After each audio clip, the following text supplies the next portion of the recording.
महाराष्ट्रातील विकसनशील शहरातल्या क्रमवारीत सोलापूर शहराचा देखील समावेश असून केंद्र सरकारने सोलापूर शहराला स्मार्ट बनविण्यासाठी स्मार्ट सिटी योजनेत समावेश केले। नागरीकरण आणि शहरीकरणामुळे मोठ्या प्रमाणात शहर हद्दवाढ भागाचा विस्तार झाला। शहरातील असंख्य गरीब कष्टकरी कुटुंब भाडे परवडत नसल्यामुळे पै जमून हद्दवाढ भागात 500 ते 1000 चौरस मीटरची खुली जागा विकत घेऊन त्या ठिकाणी पत्रे किंवा कच्चे बांधकाम करून राहू लागले। त्यांना सोलापूर महानगरपालिकेकडून मूलभूत सुविधा अर्थातच रस्ते, ड्रेनेज, पथदिवे त्याचबरोबर पाण्याच्या समस्येला तोंड द्यावे लागत आहे। त्या ठिकाणी ड्रेनेजची व्यवस्था नसताना सुद्धा सक्तीने युजर्स चार्जेस वसूल केला जातो। रात्री अपरात्री कमी दाबाने पाणी पुरवठा केला जातो। त्यामुळे दिवसभर काम करून थकलेल्या श्रमिकांना आपली झोप मोड करून पाणी भरावे लागते। ही दुर्दैवी वेळ कोणामुळे आली? हद्दवाढ भाग हा शहराला मोठ्या प्रमाणात महसूल देणारा भाग असून त्यांना मिळणाऱ्या मूलभूत सोयीसुविधांपासून वंचित ठेवल्यामुळे हद्दवाढ भागाचा विकास खुंटलेला आहे।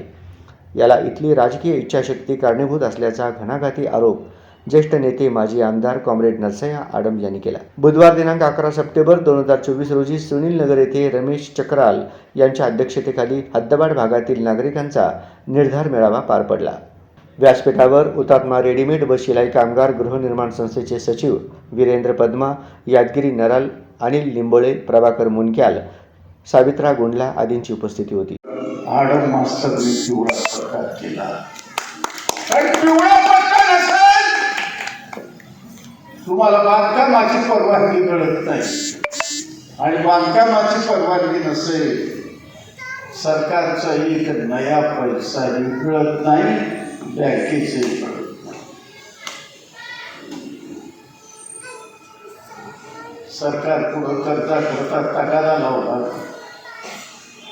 मी अनेक बँकेकडे गेलो, 450 एकर जागा मी घाण ठेवायला तयार आहे। ते काय म्हणले बँकेचे लोक, तुम्ही गरीब माणसं तुमच्यावर कसली जप्ती करता? त्याला मी म्हणलं या जमिनीवर घर उभं राहणारा हे घर नाही, श्रमिकाचं महल आहे, महल। या तुम्ही कर्ज कोणी तयार झालं नाही। मग शेवटी दिल्लीला गेलो, 4 दिवस त्या ठिकाणी मुक्काम ठोकला। पंतप्रधान कार्यालयाने त्यावेळेला मला बोलून आणि त्याला सांगितलं भारतात कुठंही 30,000 श्रमिकाचे घरं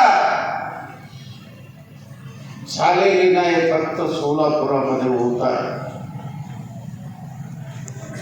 मला 2 लाख बँकेकडनं मला कर्ज पाहिजे।